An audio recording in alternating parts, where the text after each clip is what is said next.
I sometimes daydream of playing Taylor Swift, Biba Doobie, and Metallica songs on my acoustic and electric guitar. But, as I come to realize, I have a sad problem. I'm neither them, nor do I know how to play the guitar, and nor do I own one. If this is you, then no worries, because in this video, I'm going to lay out your guitar journey blueprint for beginners, explain the easy steps in how to own one, my extensive knowledge and secret music tools, how you should practice, and actually make you stick to playing by eliminating any odds of you quitting. And with my main focus being acoustic. To start, you need a guitar. Guitars can be expensive and reasonably cheap. You can go electric, but for beginners, you can get a really cheap acoustic and modify to make it sound like a plus $200 guitar, in which I'll explain later. Also, if your problem is the price and want to go as cheap as possible, the only way to go about this is to ask friends and family if they have any spare guitars laying around.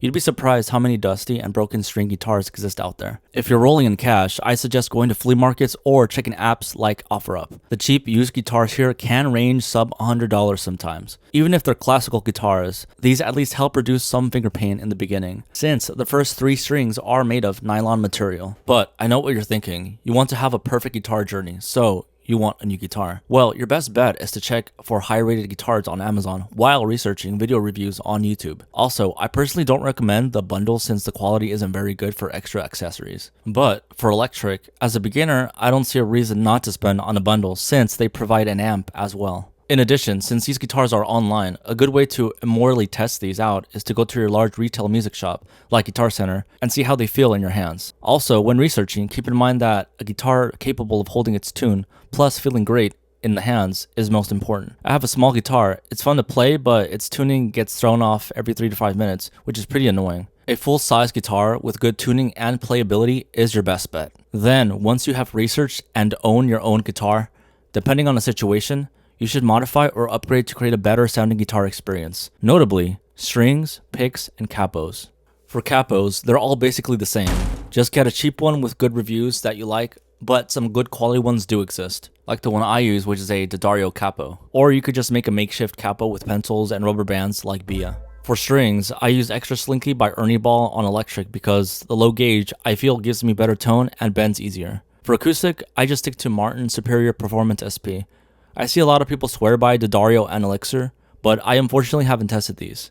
Now, there's a lot of strings, but for beginners, low tension is best because your hands will thank you in the end. I recommend Earthwood Extra Light, Martin SP, D'Addario 8020. Now, picks are equally as important. In contrast, you can also just use your fingers and do fingerstyle guitar playing. Either way, picks come in varieties of all colors and shapes. For me, I use Jim Dunlop 88mm standard green picks, which is the same picks Metallica used in the 80s. But we can go a step further and chop off the sides and create the Tortex T3 88mm, which is what I use now. I use the Tortex T3 because it gives me an accurate and tighter feel on electric. If that doesn't suit you, then maybe a resale of Taylor Swift's Era pick is more suitable. You can get one for a measly $1,000 on eBay. Pretty reasonably priced. However, it isn't autographed, and more importantly, it doesn't showcase the pick size.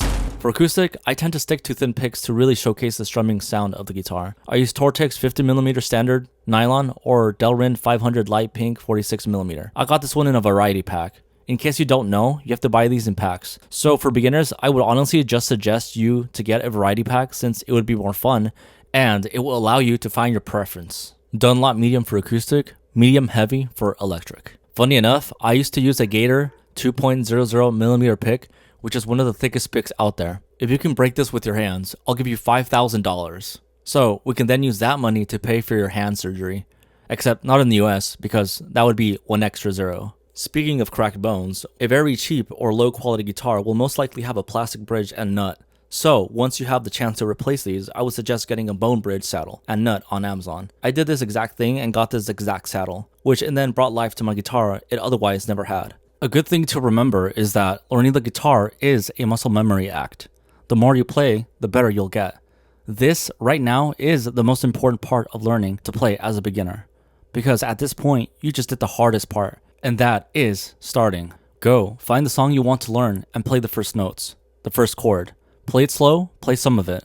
The feeling of doing this is so powerful, even if you can't play most of it. So, if you want to play King of the Hill theme, go play it. If you want to learn the Nationwide or Home Depot jingle, go play it. Nevertheless, the best way to learn is from YouTube and tab websites. I used to use Ultimate Guitar, But now, Songsterr is an amazing tool for learning almost any song. Tabs are an easier way to read guitar music that isn't full-on sheet music. It's like a number table. 0 means open string, while 1, 2, 3, 4, and so on represents the fret you press for notes or chords.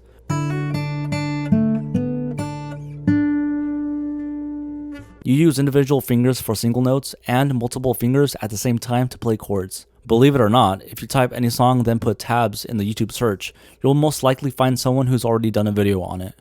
In Songsterr, you can even categorize and sort by tuning, guitar, bass, and even drums. But Songsterr has limitations, so more often, YouTube is best. Other powerful apps I want to mention are things like Chord AI, a powerful AI app that can record your playing but also recall any kind of chord in existence. You can use this for simple beginner chords, but there is a subscription to unlock all of the chords. For tuner apps, there's many, but I tend to stick with Guitar Tuna or Fender's online tuner. I also use a website called ninja.tuner, which gives me pretty accurate results. In addition, some new apps I've discovered are Dolby On, which is a recording app that sonically amplifies your voice or guitar recording. It's developed by Dolby, which is a reputable audio technology corporation you probably have heard before. Suggestor and Suggestor 2 are apps that can also recall every chord in existence.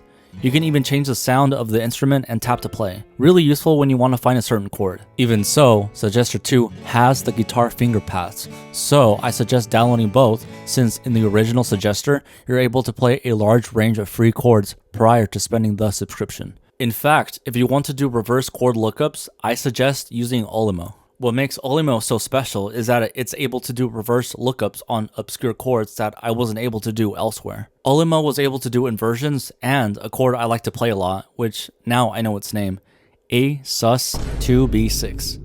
In addition to these tools, once you get better and have a clear understanding of chords and notes, a great website to use to create music is Hook Theory. Hook Theory is a powerful online sketchpad tool to create music. It's incredibly easy and fun to use. You can even go into the music database and understand how popular music was created through chords and their voicings. Now, knowing all these tools, with the inclusion of learning how tabs work and using Songsterr YouTube, you can start to play, and more importantly, begin on having fun. But there is a very large problem. Once you start playing, you might feel doubtful or feel some sort of misery that you aren't able to progress as fast as you want to, or maybe you've developed a hate towards playing because your fingers hurt. Well, there's some news I haven't told you.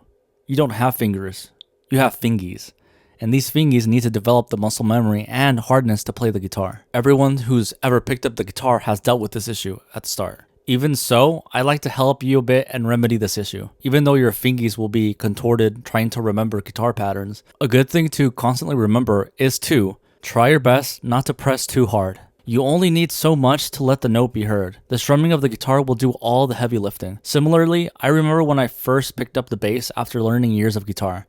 It was somewhat easy, but the bass strings were so thick, I don't think I could take more than 5 minutes. So, don't press too hard and let the muscle memory develop over time, which will and then, believe it or not, cause you the ability to play with your eyes closed. Nevertheless, there's still people that quit early on. In the GuitarWorld.com article, it states that 90% of guitarists quit their first year. Well, I'm here to put a stop to that. You need to ask yourself, what made you pick up the guitar in the first place? For me, the reason why I want to pick up the guitar again and again, even though I don't want to these days, is because I watch my inspirations on YouTube, which gets me hyped to pick it up every single time. For a beginner, you should be having the guitar in your room as much as you can possible. When you look at your inspirations or listen to music that inspires you, go pick up the guitar, learn the first couple notes or first chord if you get the urges to. Play as much as you want, then stop whenever you want to. That's the secret. That's the instant gratification. Knowing and playing as much as you can at any pace and feeling happy that you did. If you're smiling and having fun learning the little things, then I believe that's a very good sign. And also, don't press too hard, don't press too hard, don't press too hard. Otherwise, you'll create these deep craters of pain that kind of look like the emoji blank expression mouth. Like, bruh. Funny enough, I don't remember having the callus thing when I started playing, but today I sometimes play on and off, and my fingers are smooth like a baby. And yours will too.